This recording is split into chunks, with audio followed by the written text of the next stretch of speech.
قال عيسى ابن مريم اللهم ربنا أنزل علينا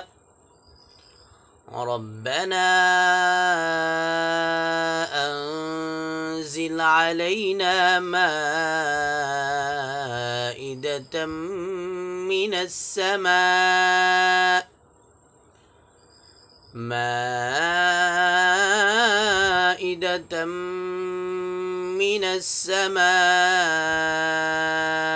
تكون لنا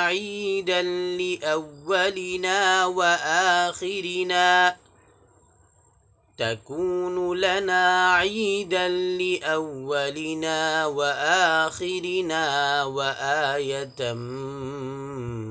منك وارزقنا وأنت خير الرازقين।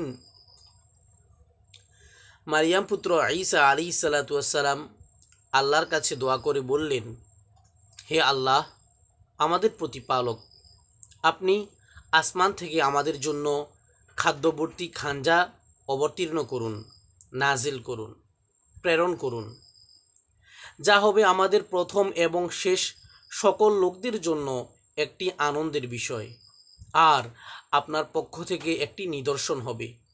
আর আপনি আমাদেরকে জীবিকা দান করুন, আপনি তো মহারিজিকদাতা। আল কোরআন সূরা মাইদা আয়াত 114।